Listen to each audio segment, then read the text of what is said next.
There is a specific kind of pain that has no name in corporate culture. It does not show up in exit interviews. It does not get flagged in performance reviews. Nobody files a complaint about it.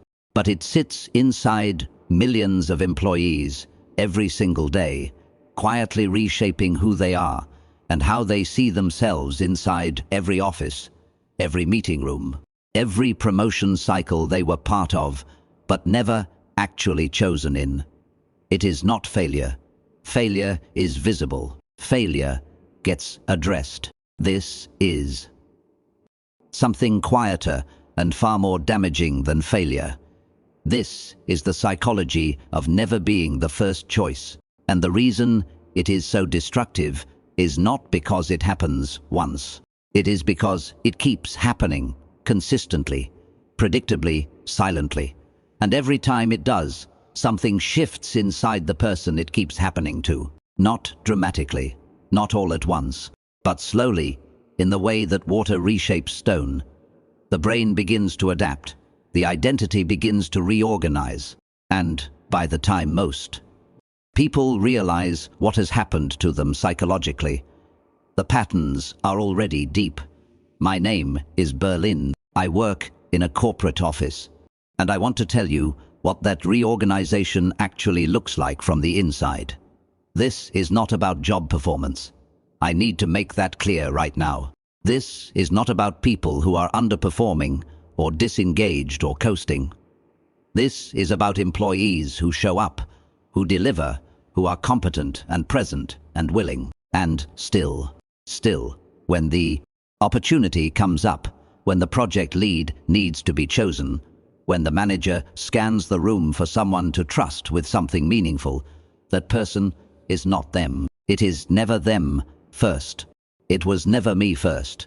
And what that does to a person psychologically is something most corporate environments are not even designed to measure, let alone address. 1. Hyper-awareness of invisible signals. The first thing that happens to a person who is repeatedly not chosen is that their brain begins scanning for information it was never meant to carry. Every slight shift in a manager's tone becomes data. Every room they are not invited into becomes evidence. Every message that goes slightly colder than usual becomes a signal worth decoding.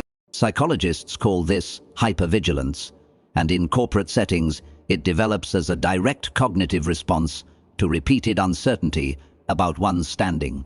When the environment does not give you clear confirmation that you belong, your nervous system fills the gap by tracking everything.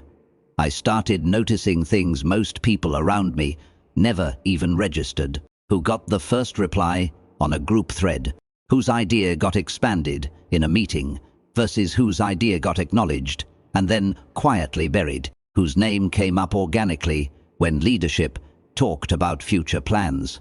That level of environmental scanning is exhausting, but it becomes automatic. It becomes the background noise of every single workday. 2. Overgiving as a survival mechanism. When you are not the first choice, the brain develops a compensatory behavioral pattern that researchers in workplace psychology describe as over-contribution. You begin to give more than the role requires, not out of passion necessarily, but out of a deeply conditioned belief that your value must be continuously proven rather than simply acknowledged. I started volunteering for things I did not have capacity for. I started delivering work at a level that was honestly beyond what was asked. Not because I was told to, because some part of my psychology had learned that visibility requires volume, that if you are not naturally seen, you must generate enough output that being overlooked becomes structurally difficult. This is not ambition. This is survival behavior wearing the costume of work ethic. 3. Emotional detachment from external validation. Here is something that surprised me when I finally understood it. People who are consistently not the first choice often develop a very specific emotional defense. They stop wanting the validation, or more accurately, They teach themselves to stop wanting it, because wanting it and not receiving it is a form of psychological pain that the brain eventually refuses to keep absorbing. What looks from the outside like indifference or quiet confidence is often something more complex. It is a learned disconnection from a reward system that never reliably delivered. The brain adapts. Workplace recognition begins to feel irrelevant, not because you have transcended the need for it, but because repeated exposure to its absence has conditioned you to function without expecting it. This is a form of emotional conditioning, and it is very hard to reverse even when circumstances change. 4. Deep independence from leadership and institutional trust. One of the most consistent behavioral adaptations I noticed in myself was a gradual withdrawal from dependence on leadership. When you are not the first choice, you begin to understand, at a neurological level, that your progression is not going to be handed to you by someone above you.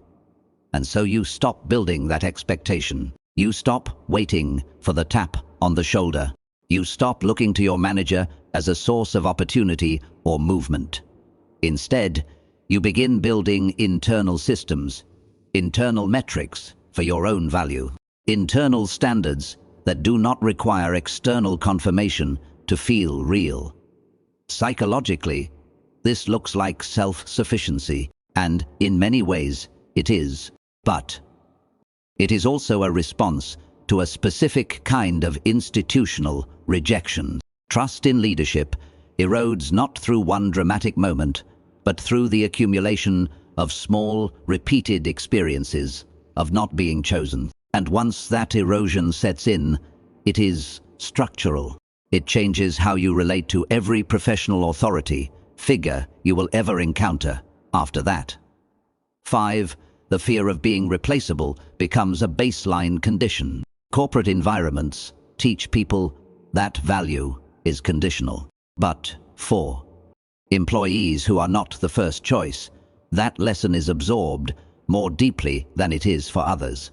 The fear of replaceability stops being an occasional anxiety and becomes a baseline psychological state. You are never fully relaxed in your role, even when performance reviews are positive, even when feedback is good, because your brain has a catalog of moments where good was not enough to make you the choice, and it references that catalog constantly. This is a form of reinforcement conditioning, where the brain links professional safety with uncertainty rather than stability. The result is a person who works hard, not from ambition, but from a quiet, persistent fear that stillness equals vulnerability. 6. Silent burnout behind apparent resilience. From the outside, employees in this psychological pattern often appear resilient, reliable, low drama.